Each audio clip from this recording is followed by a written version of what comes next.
Michter's, I hardly know her. And what on God's green earth is American whiskey? All right, so here's we're gonna get a little nerdy, just a little bit, not a lot. I know we've already discussed a little bit about what makes a bourbon, what makes a bourbon a rye, correct? We've talked about all that,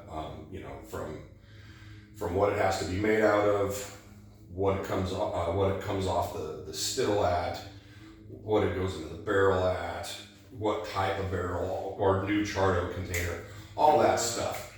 I am a nerd. So Michter's is and this is good for just in general. So Michter's is a distillery in Kentucky. Big fan. They're a little more up and coming. I hear they've been around for a long time. They've been around, but in terms of reputation, they've only recently started developing. Yeah, I think more people are kind of getting turned on to Michter's. So at most stores, you can find Michter's products. Now, one of the interesting thing about Michter's is if you turn the bottle around and you look at it, it says bottled by Michter's, Louisville, Kentucky. Which means they're sourcing their whiskey. Because right? It doesn't say distilled. Because it doesn't say distilled. So for a long time, people have kind of guessed, but have pretty much understood that they source from MGP, which like is in everyone else in their mother. Which is like a lot of distilleries, right? Which not a problem. 13th Colony, they source from MGP. Smoke Wagon gets their products from MGP. There's a ton of MGP products. Old Scout gets their stuff from MGP. I'm not talking crap about that. But yeah, so Michter's. Although they're advertising on the bottle, those lead one to believe that they are distilling their own product, which is sneaky. A little bit, yeah, it is. So this particular bottle of Michter's, now we have the entire line. We've got the 10-year and the barrel strength toasted, and we'll get into all those at another time. Yeah, so this is Michter's American whiskey. So going back to what we were discussing, because it doesn't say bourbon, right? Mm-hmm. Now it's not subject to being put in a new chardo container. Correct. So now that it says American whiskey, that's the only step that they're kind of skipping, right? So they've got hundreds and hundreds and hundreds of used barrels. They've got non-aged. It sounds as if they also whiskey. do the charcoal filtration that they do over in Tennessee. Yeah, it wouldn't surprise me for that. And at the bottom it says it is further mellowed by our signature filtration. Which is interesting because that's not a real big process in Kentucky. No. That's more of a Tennessee thing. And the Tennesseans get very defensive about it. Correct. Now remember, in the Michter's line, because there's a lot of super allocated, hard to find stuff, right? Yes. Very hard to find. What you have to remember is this is made for their entry level. This is an entry level product, right? So they figure, let's get people into our line of whiskey, into our bourbons and stuff. So it's going to be proofed way down. I think it's 83 proof. 83.7. Yeah, or 83.6 maybe. It's very 83.4. We're both wrong. But it's going to be very low proof because it's not put in brand new chardo containers. It's gonna cut costs a little bit, right? Because you don't have to buy a new barrel, right? Right. You already have one sitting there, or you have multiple sitting there, so you just fill them up. They don't tell you how old it is because it's just unblended American whiskey.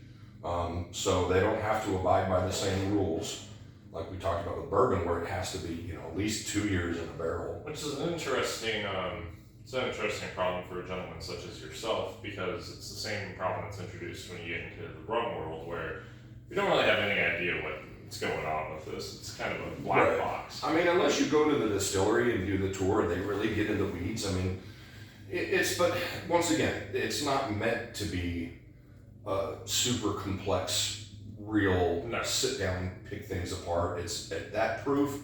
It's supposed to be just something nice and easy to drink. Hey, welcome to Michter's. Welcome to our distillery. This is our line. Idea of what we do. Try our product. Because obviously at the proof, you're not blowing anybody out of the water. Well, we experienced that really when we went to TX, which is a distillery in Dallas. Yeah, Fort Worth. And the Dallas-Fort Worth area, excuse me. and they were gassing up their blended whiskey quite a bit. Mhm. And both you and I looked at each other and had certain strong opinions about Yeah. blended whiskey. Well, because we don't own any. I don't think I own a bottle of blended whiskey. But in the bourbon world, what happens with blended, which is not what this is. So this isn't blended. They put it literally on the label, unblended. So this is going to be bourbon. Which I appreciate as far as as an entry point to Michter's. This is a very approachable, Mm-hmm. they're low end, Mhm. but they specify that it's unblended. Right, because They have that lousy reputation. Because if, for people that don't know, if you're ever at a liquor store and you see in the bourbon world, right, you see blended. This is different for Scotch. There's different rules for Scotch and Irish. And again, we did a little bit of Canadian, same idea. So in the whiskey world, at least American whiskey, bourbon, if you see blended whiskey on there, that means that they're allowed to use neutral grain spirits, right? So some of them are literally like 90% vodka, 10% bourbon, right? And then because it's blended, they can add color and stuff just to make it look better, but that's rot gut. So this is going to be probably a relatively young whiskey. It's going to be low proof, but if you smell it, because I remember the first time I had this was on a golf course. A good place to have it. Yep, and it smells fantastic. It smells fantastic. Yeah, it's sweet. Yeah, very sweet. And I to this day, I remember drinking it out of the freaking regular old cup on a golf course in Vegas. Like the red Solo cup? It wasn't that bad. Okay. But yeah, it was. We were at a golf tournament. But I even remember on the golf course when I smelled it, I'm like, oh my god, there's so much just like light, delicious red fruit in there. Oh yeah, You know? like a little bit of. Yeah. How would you describe that? Would you use the same that we used on other occasions where it's like strawberries? Yeah, a little bit. Yeah, so maybe some strawberries, maybe like a light fruit cocktail where it's a Sure, mixture of cherries and strawberries and things like that. Other red fruit, like raspberry. Yeah, but at the proof, like I said, when you drink it, because I don't think, have you had this before? Yeah. Oh, okay. I haven't had it in years, but I do remember that when I really liked it for what it was. Give it a shot.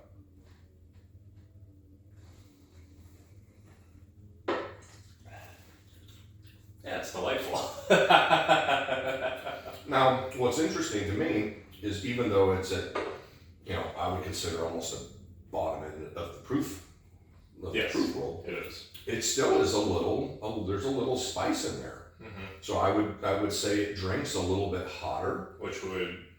Which lead us to believe that there's a little bit more of a rye blend. There's especially coming out of MGP. But MGP has so many, they have so many different mash bills. And Indeed. at this point, even like we talked a little bit about with some of their ryes and stuff, where it used to be the 95.5 rye was what they made.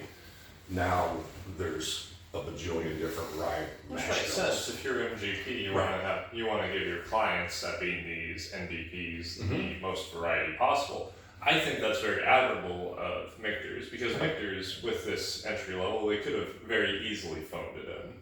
Sure. But that rye note in there that adds some spice and depth to it, that really speaks volumes. It's good whiskey that's inside of it. Yes. Right. So, if you're at a store and you see it and you're like, I don't know what American whiskey is, just understand that it just means that it went into a used barrel. It didn't go into a brand new charred oak barrel, which partly explains the price as well, because these are going to be probably around the $30 price point, at least in Texas. And if you haven't had Michter's, this is a great one to start with, just because it's super approachable.